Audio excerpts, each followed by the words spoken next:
السلام علیکم ورحمۃ اللہ وبرکاتہ۔ الحمدللہ آج تیسری تراویح مکمل ہوئی ہے اور آج کا بیان تیسرے پارے کے نصف سے چوتھے پارے کے شروع تک ہے۔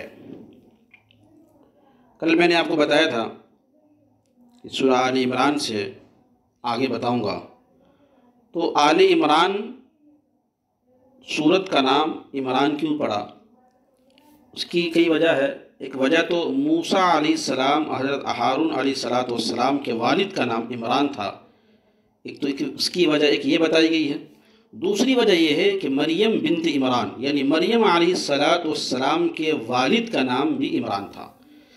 زیادہ قوی اور صحیح بات مفسرین نے یہی کہی ہے کہ مریم علیہ السلام کے والد عمران، اسی مناسبت سے اس سورت کا نام عمران پڑا۔ سورہ عمران میں ایک سے لے کے تقریباً 86 آیت تک یہ بنو نجران ایک وفد ہے، ایک قبیلہ ہے۔ اللہ کے رسول صلی اللہ علیہ وسلم کی خدمت میں تقریباً 9 ہجری میں حاضر ہوئے، بڑی شان و شوکت کے ساتھ اور بڑے زبردست پرسنالٹی کے مالک تھے۔ اللہ کے رسول صلی اللہ علیہ وسلم نے ان لوگوں کو مسجد نبوی میں عبادت کرنے کی اجازت دے دی۔ وہ اپنے مذہب کے اعتبار سے عبادت کیے۔ اس کے بعد اللہ کا رسول صلی اللہ علیہ وسلم نے انہیں اسلام کی دعوت دی کہ تم اسلام قبول کر لو، مسلمان ہو جاؤ۔ وہ لوگ کہنے لگے میں تو پہلے سے مسلمان ہوں، آپ مجھے کیا مسلمان بنائیں گے؟ اللہ کے رسول نے کہا تم جھوٹ بولتے ہو، خنزیر کا گوشت کھاتے ہو، شراب پیتے ہو، چوری کرتے ہو، اور اس کے بعد تم مسلمان کہتے ہو، تم مسلمان نہیں ہو۔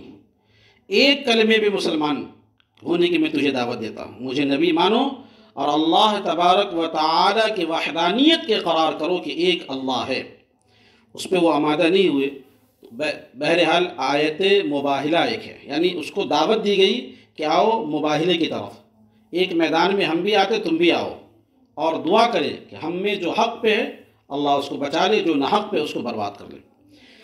تو 1 سے لے کے 86 آیت تک جو ہے قبیلہ بنو نجران کے بارے میں اس میں ہے، اور یہودیوں کے بد کرداری کا ہے ذکر ہے اس میں، یہودیوں کے عہد شکنی کا اس میں ذکر ہے۔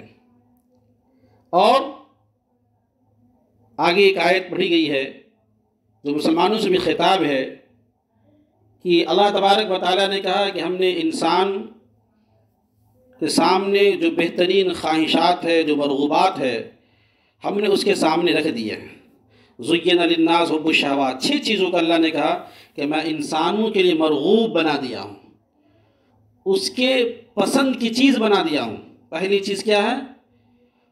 شہوات، عورت، بنین بیٹے، اور والقناطر المقنطرہ، سونے چاندی، من الذهب والفضہ، سونے چاندی، مالوں کے ڈھیر، والخیل المسومہ، اور نشاندار گھوڑے، والانعام، اور چوپائے، والحرث، اور کھیتی۔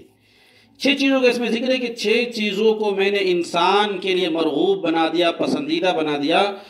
اب اگر انسان ان 6 چیزوں کے پیچھے بھاگے گا، اس کی طرف جائے گا، تو ایک بہت بڑی نعمت سے محروم رہ جائے گا۔ اللہ نے کہا تم 6 چیزوں کو چھوڑو، 6 چیزوں کو بقدر ضرورت استعمال کرو، منع نہیں ہے بلکہ بقدر ضرورت استعمال کرو، تو میں تجھے خوشخبری 3 چیزوں کی دیتا ہوں کہ ان 6 چیزوں سے اپنے آپ کو بچاؤ گے، ان کی خواہشات سے، تو 3 چیزوں کی بشارت۔ قُلْ أَوْ أُنَبِّئُكُمْ بِخَيْرٍ مِّن ذَلِكُمْ لِلَّذِينَ اتَّقَوْا عِندَ رَبِّهِمْ إِلَى آخِرِ، کہ سب سے پہلی چیز کہ میں تجھے جنت میں ڈالوں گا، ایسی جنت جس کے نیچے سے نہریں جاری ہوگی، نہریں بہہ رہی ہوگی۔ دوسری نعمت تجھے دوں گا فیہا وازواج مطہرہ، اس میں پاک بیویاں تجھے ملے گی۔ اور تیسری نعمت جو ہوگی ورضوان من اللہ، اللہ کی خوشنودی، سب سے بڑی نعمت اللہ کی خوشنودی ہوگی۔ جنت، پاکیزہ بیویاں، اور اللہ رب العالمین کی خوشنودی، یعنی اللہ کا پروانہ ملے گا۔ اللہ تعالیٰ کہیں گے کہ آج کے بعد میں تجھ سے کبھی ناراض نہیں ہونے والا، کبھی تجھ سے ناراض نہیں ہوں گا۔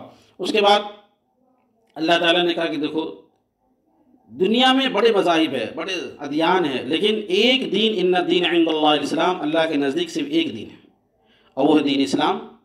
اس کے علاوہ جتنے دین ہیں وہ باطل ہے۔ اللہ کے مقبول نہیں ہیں، قابل قبول نہیں ہیں۔ اس کے بعد اللہ تبارک و تعالیٰ نے یہودیوں کا ذکر کیا ہے، یہودیوں کے بدعہدی بد کرداری کا ذکر کیا ہے۔ اس کے بعد غزوہ خندق کا ذکر ہے کہ جب خندق کی کھدائی ہو رہی تھی تو حضرت سلمان فارسی رضی اللہ تعالیٰ عنہ جو کھدائی کر رہے تھے، انہی کے حصے میں پتھر نکلا جس پہ وہ ضرب لگا رہے تھے، تو نہیں ٹوٹا۔ اللہ کا رسول صلی اللہ علیہ وسلم کی خدمت میں حاضر ہوئے، اللہ کا رسول وہاں پہ گئے، پتھر پہ جب ضرب لگائی ایک بہت بڑا شعلہ نکلا۔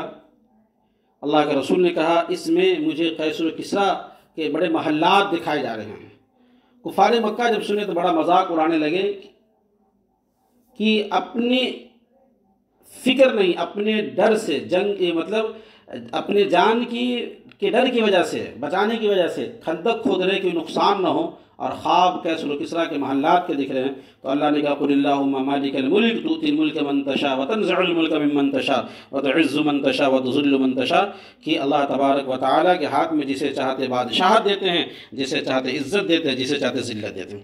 پھر اس کے بعد آگے اللہ نے کہا کہ مومنوں کو خطاب ہے کہ کافروں سے دوستی مت کرو، کافروں سے دوستی نہیں کرنی چاہیے۔ کون سی دوستی؟ دیکھیے مسئلہ سمجھ لیجیے، موالات، دلی دوستی کرنے سے اسلام نے منع کیا ہے۔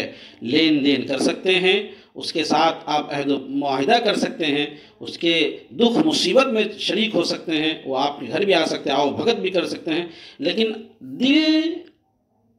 دلی دوستی نہیں ہوئی، جو جسے کہتے ہیں راز کی بات، اپنا رازدار مت بنائیے، راز کی بات اسے نہیں بتانا ہے، اس سے بچنے کے لیے کہا گیا۔ پھر آگے اللہ نے کہا کہ قل ان کنتم تحبون اللہ فاتبعونی، کہ کہہ دیجئے کہ تم اگر اللہ سے محبت کرتے ہو تو میری تابعداری کرو، یعنی اللہ کے کوئی انسان محبت کرتا ہے تو نبی اکرم صلی اللہ علیہ وسلم کی اطاعت، اس کی فرما برداری کرنی پڑے گی۔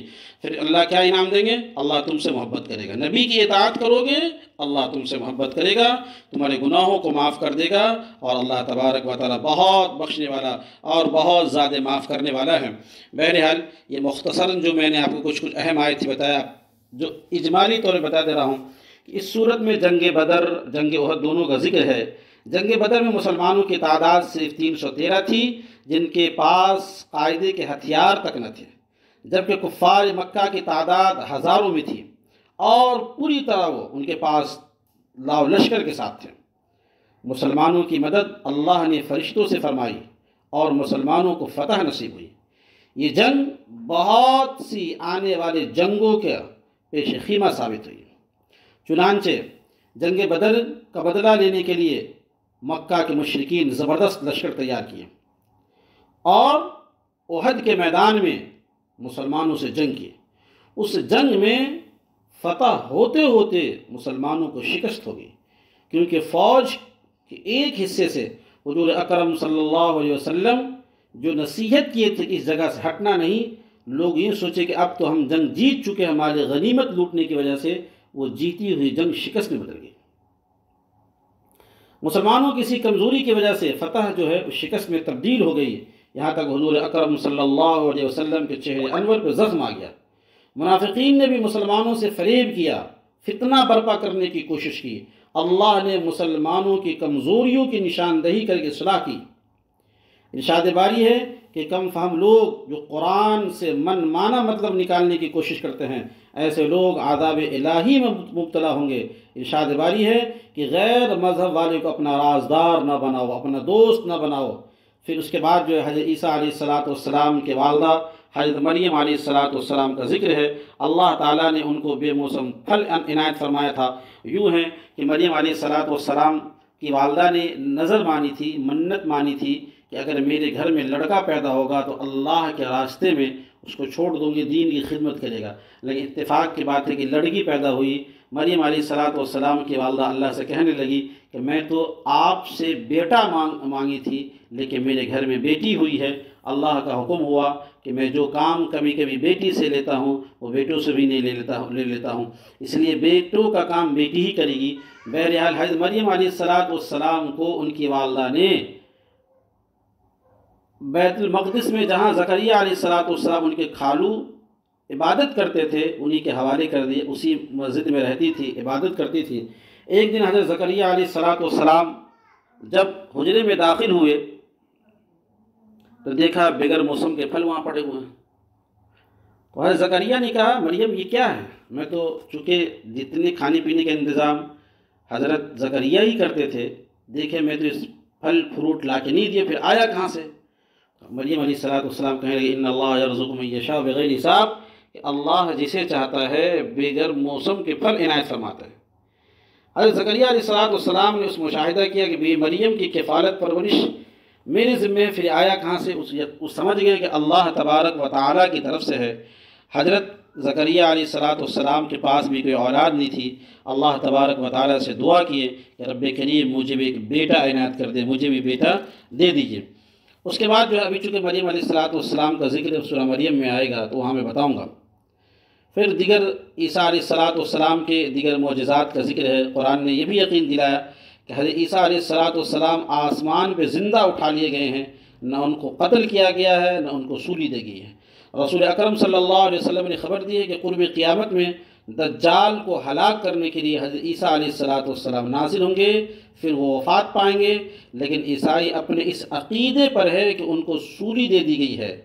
واقعہ چونکہ یوں ہے، مختصر سن لیجیے کہ عیسیٰ علیہ السلام کو جب سزا تجویز ہو گئی سزا دینے کے لیے، ایک روم میں بند کر دیا گیا۔ جو شخص سب سے پہلے اندر داخل ہوا سزا دینے کے لیے، اللہ تبارک و تعالیٰ نے اس کی شکل حضرت عیسیٰ علیہ السلام والی بنا دیے اور حضرت عیسیٰ علیہ السلام کو آسمان پہ اٹھا لیے۔ تو اسی وجہ سے اب وہ اندر جو تھے، جو پہلے داخل ہوئے تھے، ان کی شکل حضرت عیسیٰ والی تھی، اس لیے یہ عیسائیوں کا عقیدہ ہے کہ عیسیٰ علیہ السلام کو سولی پہ چڑھایا گیا، حالانکہ یہ غلط ہے۔ قرآن نے کہا وَمَا قَتَلُوهُ وَمَا صَلَبُوهُ وَلَٰكِن شُبِّهَ لَهُ، نہ وہ قتل کیے گئے ہیں نہ سولی پہ چڑھائے گئے، اللہ نے ان کو کیا کیا؟ مشتبہ بنا دیا ہے۔ اسی طریقے سے اللہ تعالیٰ نے مال و دولت کو بندے کے آگے آزمائش قرار دیا کہ بہت بڑی آزمائش ہے یہ۔ بخل سے منع کیا ہے۔ مال اولاد نجات کا ذریعہ نہیں، بلکہ نجات تقوی پرہیزگاری سے حاصل ہوگی۔ مومن قرآن پہ ایمان رکھتا ہے اور عاجزی سے اللہ کے حضور میں دعا مانگتا ہے اور وہ قرآن کا معاوضہ نہیں لیتا۔ مومن کے نیک اعمال کا صلہ اس کے رب کے پاس ہے۔ اللہ نے کہا اے ایمان والو، جب تمہارا کفار سے مقابلہ ہو تو میدان میں ثابت قدم رہو، اپنے مورچے پہ ڈٹے رہو۔ اس صورت میں اللہ تعالیٰ نے اپنے پیارے نبی صلی اللہ علیہ وسلم کی نرم خوئی خوش اخلاقی کو بیان کیا ہے۔ حضور اکرم صلی اللہ علیہ وسلم کی صفت کو اسلام کی دعوت کی کامیابی کا سبب بتایا ہے۔ یہ مختصراً تھا جو آج کا بیان تھا، تیسرے پارہ کے نصف سے چوتھے پارہ کے ثلث تک۔ انشاءاللہ مزید آگے جو باتیں ہیں وہ بتائی